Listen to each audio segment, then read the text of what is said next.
C'est l'événement sur Télé Nantes, les trophées sportifs, pas moins de 7 catégories, 7 thématiques qui sont mises à l'honneur. Chaque jeudi, nous vous présentons les projets nommés. Ce sera à vous de voter et de déterminer votre lauréat à partir du 27 octobre. Dans la catégorie sport au féminin, laissez-moi vous présenter les 3 représentantes et représentants des structures nommées. Romane Le Petit, d'abord, bonjour, chargé de communication au Don Bosco Football Gaélique. 3 mots d'abord pour teaser votre projet. Bonjour, alors pour les 3 mots, je choisirais oser, fédérer et bien sûr gagner. Gagner, il y a de l'ambition autour de cette table. Mélissa Plaza, bonjour, présidente pour la team El Vertu Vélo. 3 mots également pour teaser votre projet. Alors bonsoir, merci de nous accueillir. Je dirais performance, engagement et innovation. Et puis Laurent Bovino, co-responsable du groupement féminin Sud-Loire. Bonjour à vous également. 3 mots pour teaser votre projet. Bonjour, donc les 3 mots c'est plaisir, respect et développement. On rentre dans le vif du sujet. Pour comprendre justement vos choix tout de suite, on commence avec vous, Romane. On va d'abord présenter ce sport, évidemment, qui vient d'Irlande. Dire que c'est un mélange entre le football et le rugby, ça vous convient ? Plus ou moins. Je vois votre mou quand même. Plus ou moins pour comprendre rapidement, mais on peut rajouter aussi le basket ou le hand. Mais en fait, c'est vraiment un sport à part entière. Donc on joue avec les mains et le pied. On a un but en forme de hache avec un but de foot où c'est 3 points si on marque en bas. Ouais. Et 1 point entre les perches du rugby. D'accord. Et après, il n'y a pas de tac, pas de plaquage, pas de en avant, pas de hors-jeu. Et on a un système de 4 pas, un peu comme au basket et comme le hand. L'équipe, je crois, première masculine, on parlera bien sûr de l'équipe féminine après, a été sacrée championne d'Europe de football gaélique, c'est ça, en 2022 ? Oui, et surtout, l'année dernière, ils ont gagné toutes les compétitions auxquelles ils ont participé. Ok, on a un club qui domine aussi autour de la table. Mélissa Plaza, vous êtes une ancienne internationale de football. On vous disait petite que le foot, ce n'était pas pour les filles. Je crois que vous avez tout de suite refusé cette idée reçue. Hein. Ouais, tout à fait.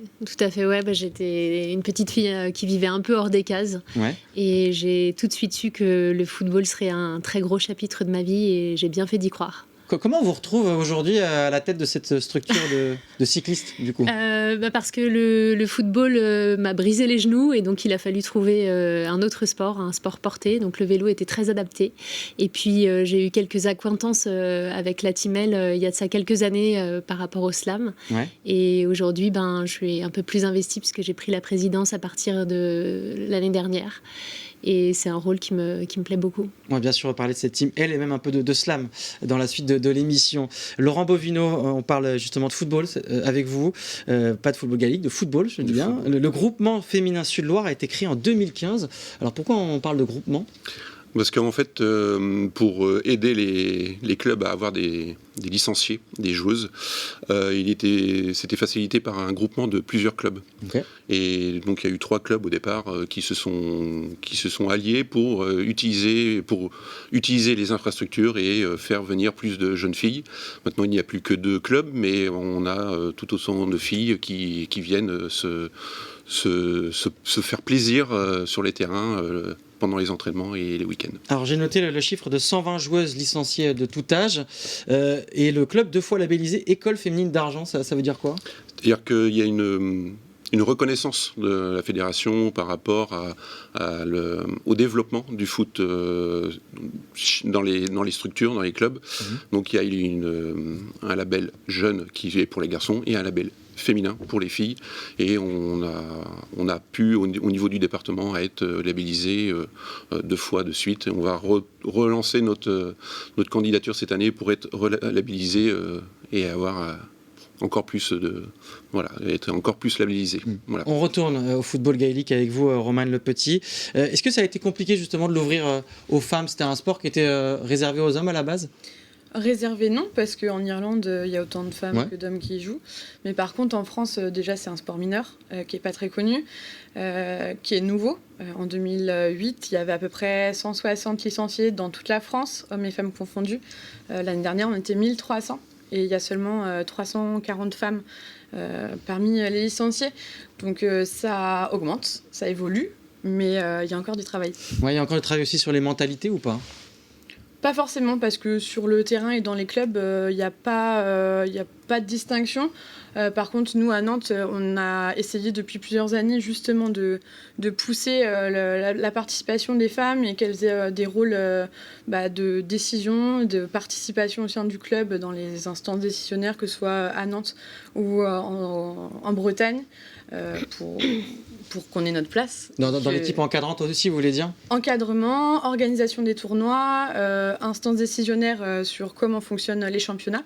Et puis au sein du club, on a aussi des sections annexes, animation, communication, où là du coup il y a aussi des femmes. Partout il y a des femmes. Partout il y a des femmes. Il y a des titres, alors parce qu'on parlait des garçons tout à l'heure, mais les femmes aussi ont remporté des titres. Oui, individuellement, il y a des joueuses qui font partie des équipes de France ou des équipes de Bretagne qui ont gagné du coup certaines compétitions.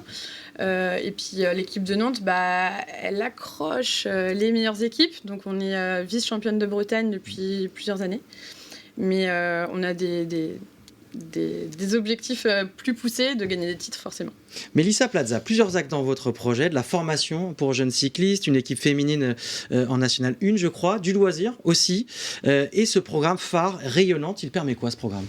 Alors c'est un programme qui dure 2 mois et demi où on accompagne des femmes issues des QPV, donc des quartiers prioritaires de la ville, qui sont souvent éloignées de l'emploi, et l'objectif c'est de leur proposer des ateliers 2 fois par semaine. Donc c'est des ateliers évidemment où la pratique du vélo est au centre, donc on les met ou on les remet en selle, et puis il y a des ateliers aussi un peu novateurs parce qu'on leur fait pratiquer du slam de poésie pour travailler la prise de parole en public, renforcer un peu l'estime de soi et la confiance en soi. Et puis après, il y a des ateliers d'orientation, de mobilité, des gestes qui sauvent.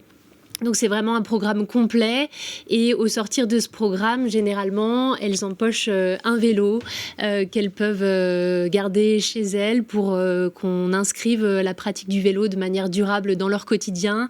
Et on se rend compte que c'est évidemment un outil d'émancipation incroyable, parce que souvent ces femmes, dans la petite enfance, n'ont pas eu accès au vélo, et donc c'est incroyable de leur donner. Combien de femmes vous avez accompagnées justement vers l'emploi, la mobilité active, comme vous disiez ? Alors on a 2 cohortes d'une dizaine de femmes par an, et on mène ce programme depuis 2023, il me semble. D'accord.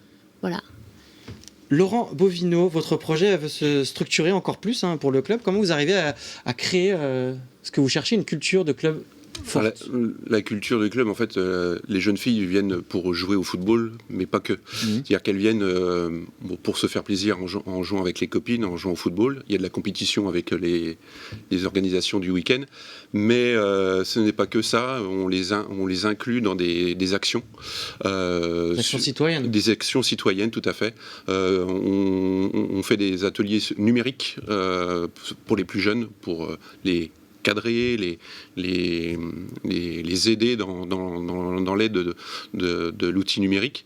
Et on fait des actions aussi. L'année dernière, on a fait une action sur le nettoyage des rues, voilà, ou des routes de la commune. Et je crois que ça fonctionne parce que vos joueuses sont fidèles au club. Oui, puisque il y a 10 ans, des joueuses ont commencé et elles sont en senior. Et elles se plaisent très bien dans cette structure. Et maintenant, elles sont un peu plus dans l'encadrement. Voilà. On termine par la dernière séquence, ça va être le moment de vous pitcher, de donner envie aux personnes qui nous regardent de voter pour vous. On commence avec vous, Romane Le Petit. Vous avez 15-20 secondes pour dire pourquoi il faut voter pour votre projet. Il faut voter pour le football gaélique parce que déjà c'est un sport mineur qui n'a pas forcément accès aux voies traditionnelles et aux médias, qui est en pleine évolution. On a des projets, on veut être championne de Bretagne, accrocher le podium au championnat de France et emmener le maximum de joueuses au championnat du monde l'été prochain en Irlande. Et c'est un sport où il y a toujours de la convivialité, la bonne humeur. Et ce serait un beau trophée d'ailleurs, ce trophée des cérémonies, cette cérémonie des trophées sportifs. Pour vous, Mélissa Plaza, pareil, 20 secondes pour pitcher votre... Alors la Team L Vert ou Vélo, ce n'est pas qu'une équipe, c'est une équipe engagée sur son territoire bien sûr, mais avec des ambitions sans frontières.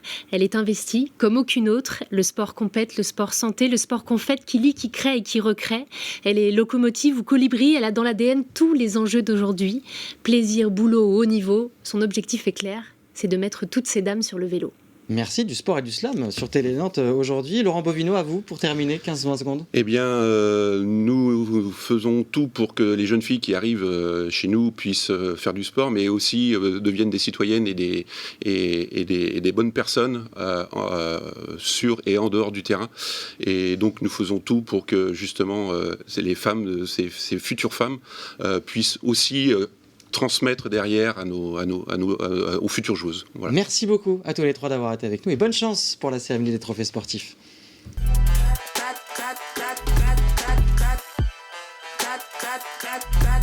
Bring it.